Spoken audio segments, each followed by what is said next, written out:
Olá pessoal, tudo bem? Sejam bem-vindos a mais um curso de Direito Empresarial na segunda fase da OAB. Meu nome é Eduardo, trabalho aqui no Damásio há alguns anos, junto com a professora Elizabeth, professor Surrel, o Beto, a Renata, e estamos aqui para auxiliá-los nesse curso, para conseguir a aprovação e o objetivo final de todos nós, que vocês consigam iniciar aí ao longo, depois dessa prova, uma carreira de sucesso, né? Obtendo aí a carteira da OAB ou partindo para uma carreira pública da forma que vocês preferirem, ok? E caminhando para a reta final do curso, sei que todos devem estar um pouco nervosos nessa altura do campeonato, né? A prova está chegando, alguns com a sensação de que não estudaram o suficiente, outros estudaram, mas nervosos aí para saber o que vai encontrar pela frente na hora da prova, né?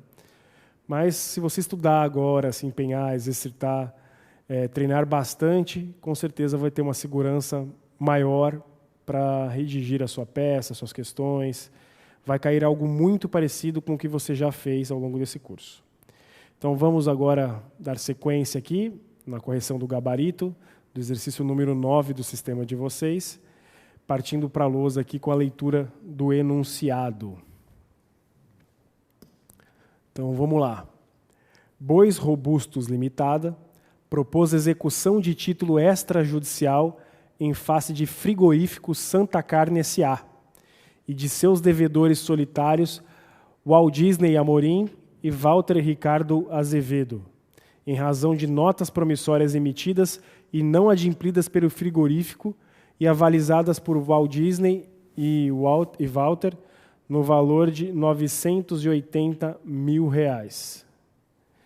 Em razão do deferimento do pedido de processamento de recuperação judicial do frigorífico Santa Carne S.A., pelo juízo da primeira vara especial de recuperação de empresas da comarca de São Paulo, Walt Disney, Amorim e Walter Ricardo Azevedo ingressaram petição pleiteando a suspensão da execução, ao fundamento da competência universal do juízo falimentar e da extensão da suspensão da execução em face dos devedores solidários. Em primeiro grau, o juízo da segunda vara cível da comarca de Campo Grande, do Mato Grosso, deferiu a suspensão da execução proposta por Bois Robustos Limitada, em relação a todos os executados, e inconformada com a decisão, Bois Robustos Limitados procura o seu escritório para que possa tomar a medida judicial cabível para obter o prosseguimento imediato da execução em face dos devedores solidários. Então vamos lá. Vamos ler novamente o enunciado e grifar aqui as principais partes para a elaboração do nosso esqueleto aqui. Então, Bois Robustos Limitado propôs execução de título extrajudicial em face de Frigorífico Santa Carne S.A. e de seus devedores solidários. Walt Disney, Walt Disney Amorim e Walter Ricardo Azevedo, em razão de notas promissórias emitidas e não adimplidas pelo frigorífico e avalizadas por Walt Disney e Walter, no valor de R$ 980 mil.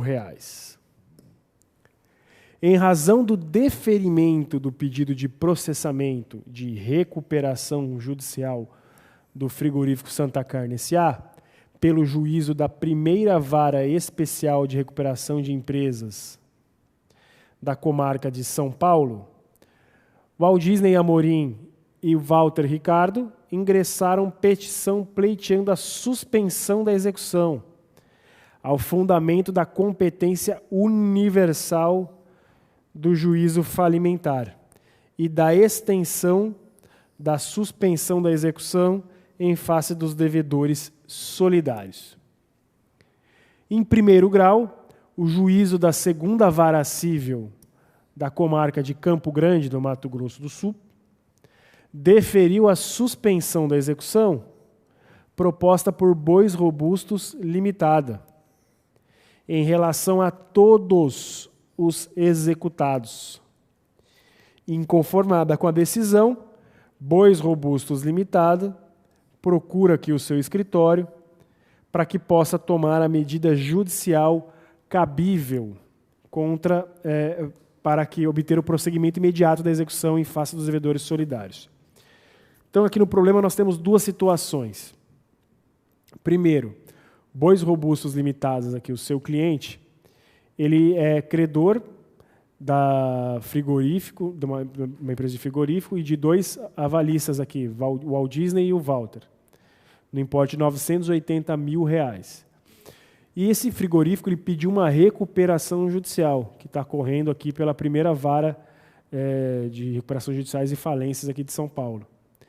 O seu cliente, que ingressou com uma ação de execução antes da recuperação judicial em Campo Grande, no Mato Grosso do Sul, ele foi, na verdade, assim, os avalistas pediram que aquela ação de execução fosse suspensa em virtude dessa recuperação judicial que foi concedida para a empresa do frigorífico.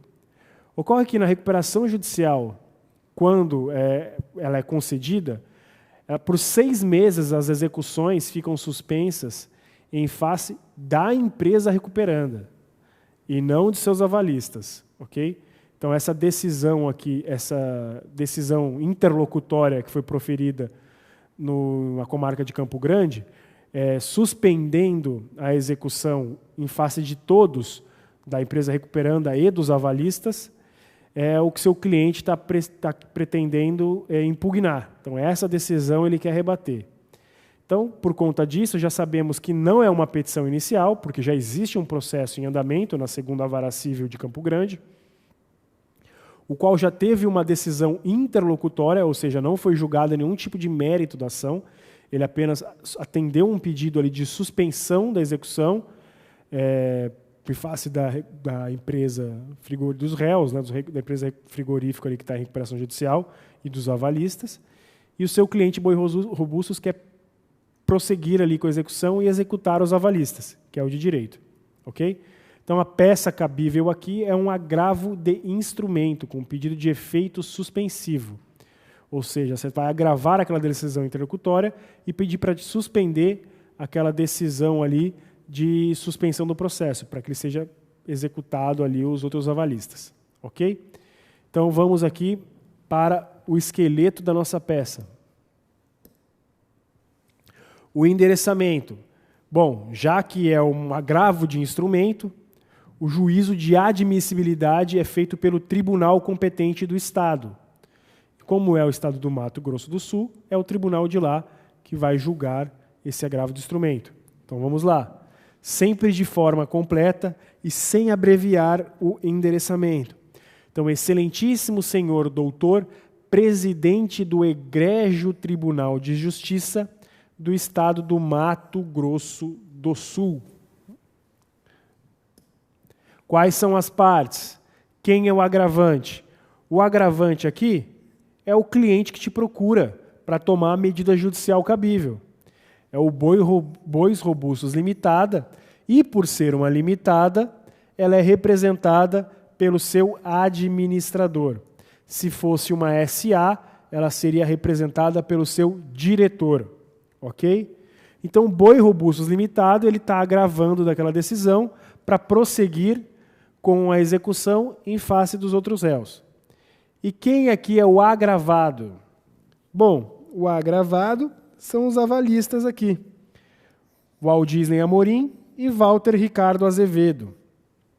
Na pessoa física mesmo. A empresa não entra, a frigorífico não entra como agravada aqui no polo passivo, porque ela tem direito a esse stay period, que eles falam, né, que são 6 meses livres ali de qualquer tipo de execução após a concessão da recuperação judicial. Mas isso não se estende aos avalistas, ok? Então, eles aqui vão figurar no polo passivo do nosso agravo de instrumento. Até porque partiu deles esse pedido de extensão dessa suspensão em face dos outros coobrigados ali, que são os avalistas. Então, seguindo. Qual que é o nome da nossa petição? É um recurso aqui de agravo de instrumento, com pedido de efeito suspensivo, para suspender essa decisão que suspendeu a execução. Ok? E a palavra-chave para você colocar ali no preâmbulo da sua peça antes da palavra agravo do instrumento é interpor. Ok? Se fosse uma petição inicial, seria propor. Se fosse uma contestação, uma réplica, a palavra-chave é apresentar. E se fosse o caso de embargos, a palavra-chave é opor. E qual que é a fundamentação aqui no preâmbulo da nossa peça para o recurso de agravo de instrumento?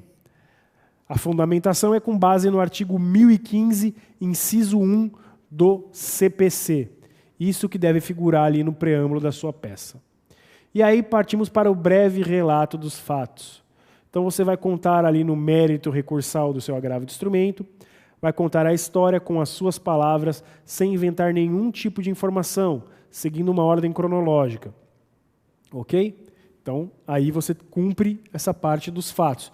Não perca muito tempo aqui, nem muito espaço.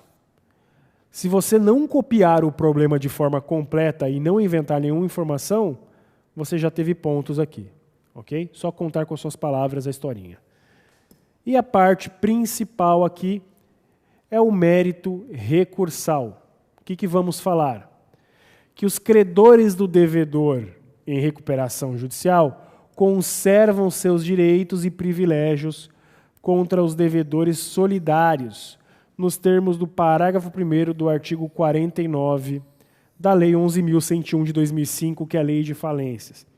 Outra coisa importante aqui, gente, da prática de vocês, se vocês continuarem exercitando peças, questões aí, ao longo do curso, que já está no final, se cai uma questão ou uma peça relacionadas à falência e recuperação de empresas, você já sabe que vai ter que se direcionar ali para a Lei 11.101 de 2005. Então, quanto mais você praticar, mais você vai ter isso em mente. Isso, com certeza, vai te encurtar um caminho tremendo. Perfeito? Então, ali você iria para a parte de recuperação judicial e acharia esse artigo 49 dentro dessa sua busca no Código e na Lei 11.101 de 2005. Também você vai fazer, antes disso, como há aqui um caso também de pedido de efeito suspensivo, é importante que você demonstre isso na hora da peça, né, de forma separada. Então, primeiro ali, do mérito recursal, aí você vai falar do parágrafo 1º do artigo 49, falando que os credores ali podem continuar executando ali o seu crédito em face dos coobrigados, nos casos do avalistas, que não tem esse direito da suspensão das ações de execução. Ok? Então, isso seria a primeira parte ali do seu mérito. E aí, você poderia colocar com outro subtópico ali do efeito suspensivo. Por que isso? Se você dividir dessa forma, fica fácil para o examinador visualizar que você abordou os dois pontos principais ali, né, para a resposta da sua peça. E também você vai transcrever os artigos principais dessa parte aí, seja do artigo 49 ou, no caso aqui, o artigo 1019.1 e 995 do CPC, que vai falar aqui do nosso efeito suspensivo. E você vai desenvolver o raciocínio jurídico dentro desses dois tópicos. E o que é isso? Então, você vai contar ali um parágrafo de introdução do tema, depois um artigo de lei que possa resolver o seu problema, o terceiro parágrafo você vai linkar o artigo com o caso concreto, e no último parágrafo, um parágrafo de conclusão. A FGV ela não aceita você simplesmente jogar o artigo e fundamentar a sua resposta. Então, apenas você tem que contar uma historinha, desenvolver esse raciocínio jurídico que eles falam, né? Para demonstrar como você chegou naquilo e por que o seu cliente ali tem aquele direito preservado ou, no caso aqui, violado. Ok? Então, seguindo para a segunda parte do nosso mérito, que é a parte do efeito suspensivo. Então, você vai fazer a apresentação dos requisitos para a concessão do efeito suspensivo, para suspender os efeitos da decisão que determinou a suspensão da execução em face de todos os executados, nos termos do artigo 1019.1, parágrafo único, e do artigo 995 do CPC. Ok? Então, aqui você também vai desenvolver o raciocínio jurídico nessa parte. E essa dica que eu trouxe. Então, aqui no mérito, sugerimos que aborde sobre os artigos mencionados, relacionando os artigos ao caso concreto, que é o que chamamos de subsunção dos fatos à norma. Então, primeiro, faça uma breve introdução do tema, depois, o artigo de lei e depois a aplicação no caso concreto, e para terminar, um parágrafo de conclusão, podendo utilizar algumas dessas expressões, como deste modo, portanto, assim, resta claro. Aí vai do estilo de cada um de vocês, cada um tem uma forma de escrever, e aí não tem prejuízo nenhum. Pode manter o seu estilo, a sua forma, que o importante aqui é o conteúdo, o que você está trazendo ali para a hora da prova, ok? E aí você não pode deixar de desenvolver esse raciocínio. E aí, seguindo para a parte final do nosso recurso aqui, de agravo de instrumento, com os pedidos. E aqui uma informação importantíssima, a prova da FGV ela é totalmente legalista, totalmente embasada em artigos de lei. Até por isso, você tem ali o auxílio do código. Você tem a possibilidade da consulta justamente para poder fundamentar e indicar ali o artigo e a previsão legal que fundamenta o seu mérito ou o seu pedido no caso. E no agravo de instrumento nós temos diversos artigos que precisam ser indicados nos pedidos. São algumas coisas chaves. Vamos ver aqui então. Primeiro, toda vez que tiver um pedido de liminar, um pedido de tutela, um pedido de efeito suspensivo, ou até no caso de uma contestação, uma preliminar, esse sim deve ser o primeiro pedido a ser feito. Então, no caso aqui do nosso agravo, nós temos um pedido de efeito suspensivo. Então, por ordem cronológica, esse sim deve ser o primeiro pedido a ser feito. Então, é o pedido de liminar, de concessão de efeito suspensivo, suspendendo a decisão que determinou a suspensão da execução em face de todos os executados. Depois, você vai pedir o conhecimento e o provimento do agravo, confirmando a liminar ali já concedida, já esse efeito suspensivo. E aqui começa aquele rol ali dos artigos que eu disse que vocês vão precisar mencionar na sua resposta, no seu pedido. Então, primeiro você vai indicar os endereços dos advogados, com base no artigo 1016, inciso 4 do CPC. Depois vai ter que indicar as peças que instruem o agravo, tanto as obrigatórias quanto as facultativas, com base no artigo 1017 do CPC. Vai também indicar que o comprovante de pagamento das custas está em anexo, com base no artigo 1017, parágrafo 1º do CPC. Vai informar que juntará ao processo de origem a cópia de agravo de instrumento e do comprovante de interposição e os seus documentos, com base no artigo 1018, parágrafo 2º do CPC. Vai pedir a intimação do agravado para apresentar a contraminuta ao presente agravo de instrumento, cumprindo aqui o requisito do artigo 1019, inciso 2 do CPC. E aí você termina o seu recurso de agravo de instrumento, com termos em que pede deferimento, local, data, advogado, OAB. Então, ali no agravo de instrumento, temos diversos itens ali para serem cumpridos, que são todos elencados ali no Código de Processo Civil. Então, fica fácil para você relembrar, mas não deixe de indicar o artigo de lei da onde você tirou aquele pedido. É extremamente fundamental para que haja atribuição completa da pontuação ali na hora que o examinador for corrigir a sua prova. Ok? Então, espero que todos tenham compreendido aqui o recurso de agravo de instrumento e desejo a todos um ótimo final de curso aí, uma ótima sequência e uma boa sorte a todos e que vocês possam atingir aí todos os objetivos almejados, iniciando e trilhando uma carreira de sucesso pela frente. Tá certo? Então, bons estudos, se dediquem bastante e a prova está logo aí e o objetivo de vocês com certeza será atingido. Até mais.